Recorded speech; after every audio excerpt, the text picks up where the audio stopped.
Hello, everybody, and welcome to a special tropical outlook and discussion here. Um, Here in about an hour in the Eastern Daylight Time, it will be the first day of the Atlantic hurricane season of 2020, and it looks like the start of the season is going to be pretty interesting here. As you can see, these are the remnants of Tropical Storm Amanda, which are trying to make their way over here into the Bay of Campeche, and the 48-hour chances are 50%, the 5-day medium with 60%, and these are pretty much, as I said, the remnants, so they're coming over. The system is forecast to move northwestward to northward within a broad area of disturbed weather, and they could emerge over the southern Bay of Campeche on Monday. If the remnants move back over water, environmental conditions appear conducive to support some development, and a new tropical depression could form while the system moves a little through the middle of the week.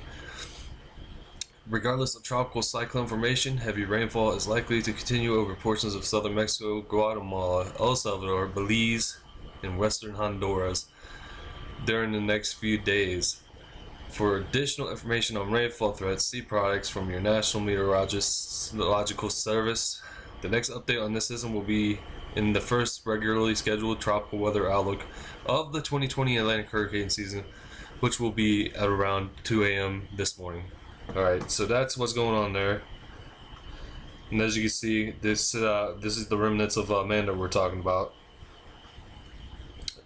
Amanda dissipates, but heavy rainfall to continue over portions of El Salvador, Guatemala, western Honduras, and southern Mexico during the next few days. This is the last advisory on the system. So the National Weather Service has washed their hands clean of Amanda. It still has 30-mile-per-hour winds. It's moving north at 13. So let's see what the future holds for this system as it goes into the Gulf of Mexico.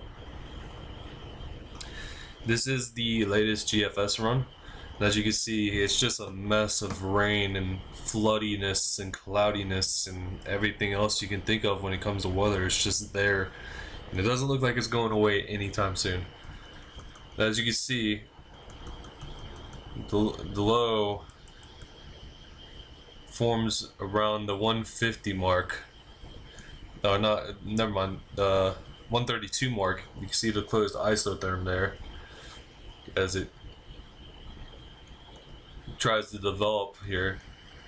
I'm not going to go any farther than this because then we're just asking for inaccuracies, and I know I've been doing that here for the last couple of videos, but I'm probably going to be not doing that as much anymore because I don't want to cause any unnecessary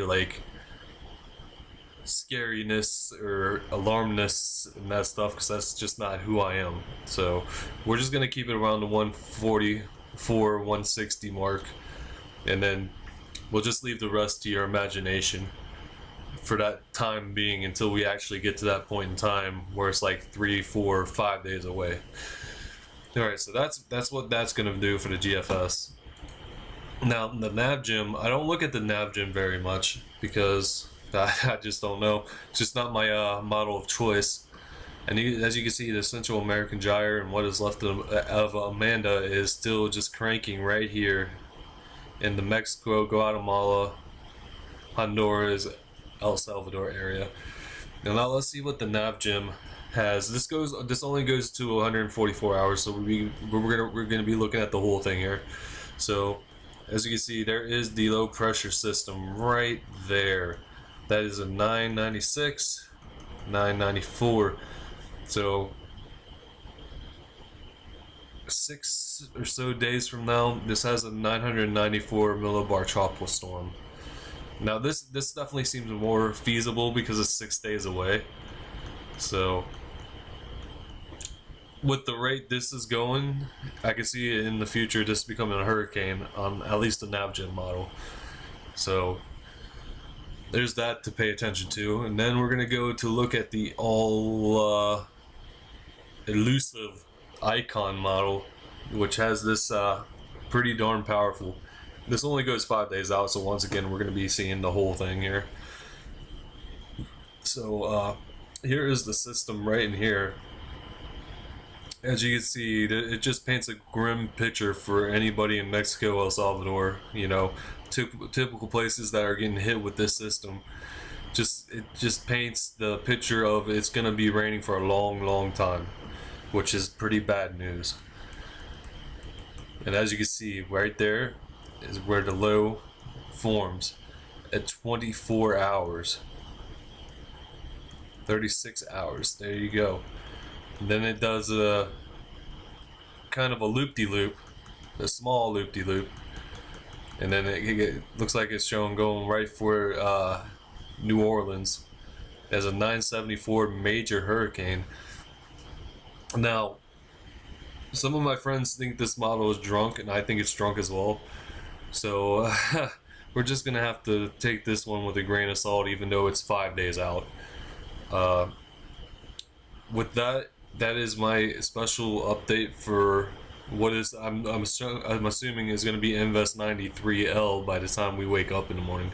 Anyways, thank you guys for watching. I'll be back with you guys tomorrow. Have a good night.